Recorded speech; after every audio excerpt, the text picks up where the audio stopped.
দীর্ঘদিন পর বড় বউ গ্রামের বাড়ি ফিরে দেখল মেজ বউ শাশুড়িকে সিঁড়ির তলায় একটা নোংরা ঘরে নোংরা বিছানায় থাকতে দিয়েছে।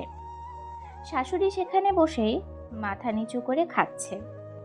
পাশেই একটা কুকুর শুয়ে, দুটো ক্ষুধার্ত বিড়াল হাঁ করে তাকিয়ে। যে গ্লাসটিতে জল খেতে দেওয়া হয়েছে সেটি ট্যাবড়ানো, অত্যন্ত পুরনো অ্যালুমিনিয়ামের। ভাতগুলো সম্ভবত বাসি, তরকারিও তাই।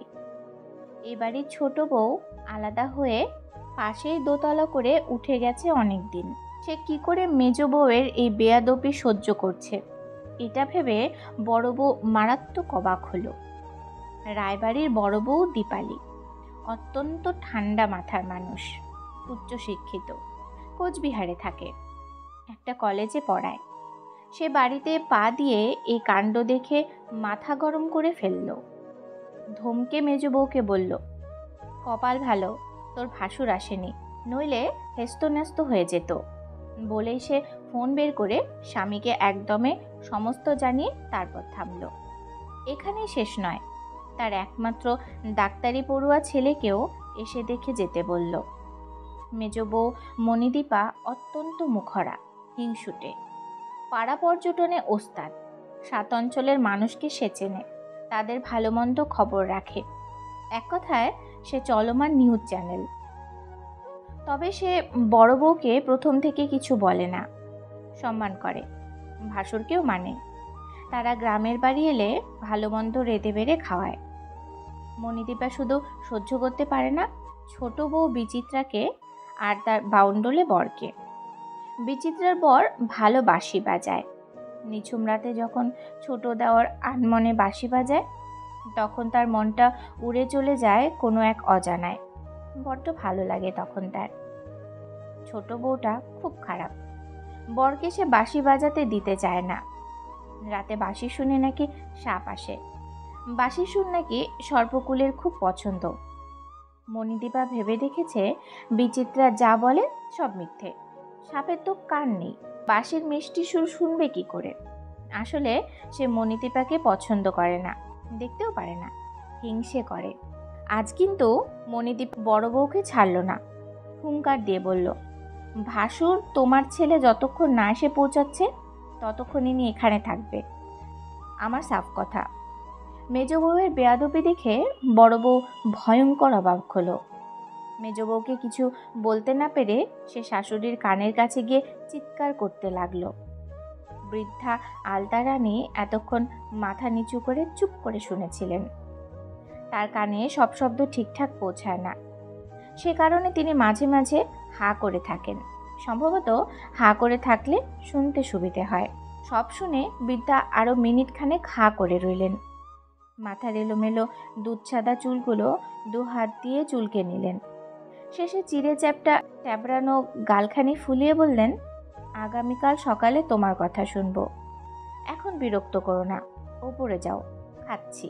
মেজ বউয়ের কথা শুনে যতটা না অবাক হয়েছিল বড় বউ, তার থেকে বেশি অবাক হলেন শাশুড়ির আনতাবড়ি কথা শুনে।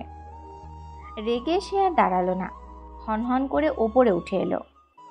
পরের দিন সকালে উঠে এসে বড় বউ দেখল শাশুড়ি একটা মাটির খুঁড়িতে হিসু করে পাশেই রেখে দিয়েছে। একটা গামছা পরে অর্ধ উলঙ্গ হয়ে বসে।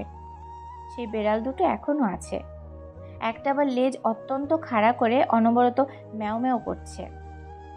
বড় বউ নাকে আঁচল চাপা দিতে বাধ্য হলো। সারা ঘর কটু গন্ধে ম ম করছে।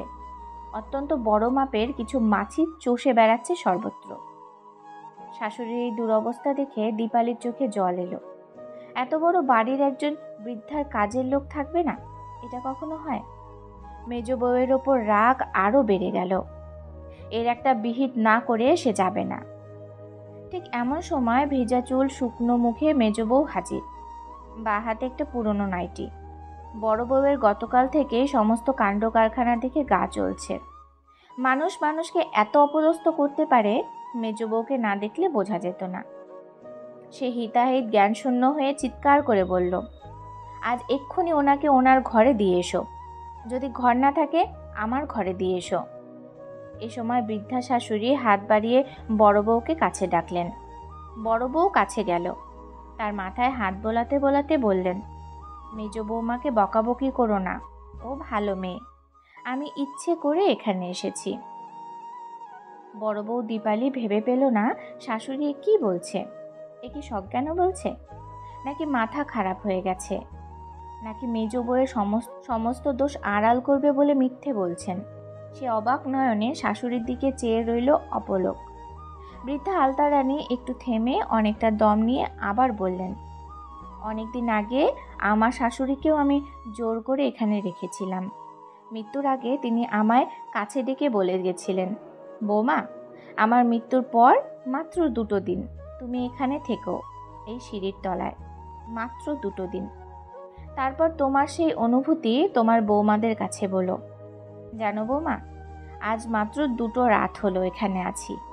এই 2 দিনে সামনে থেকে নরক দেখলাম, সচক্ষে নরক দেখলাম মা, বলেই হাউ হাউ করে কেঁদে ফেললেন। এ সময় মেজ বউ ছুটে এসে শাশুড়িকে জড়িয়ে ধরে নিজের চোখ মুছে বলল, আপনার ছেলে আর আমি এই 2 রাত 2 চোখের পাতা এক করতে পারিনি, অনেক হয়েছে, এবার ওপরে চলুন। আলতা রানী মেজ বউকে জড়িয়ে ধরে কাঁদতে কাঁদতে বললেন, আমাকে আর 2 রাত এখানে থাকতে দাও মা, আমি যে প্রতি রাতে আমার শাশুড়ির বুক ফাটা হাহাকার শুনতে পাই, অসহায় কান্না শুনতে পাই। কেউ যেন কোনো দিন কোনো বৃদ্ধ বৃদ্ধাকে সিঁড়ির তলায় না রাখে। এ যে বড় যন্ত্রণার জায়গা, বড় যন্ত্রণার জায়গা।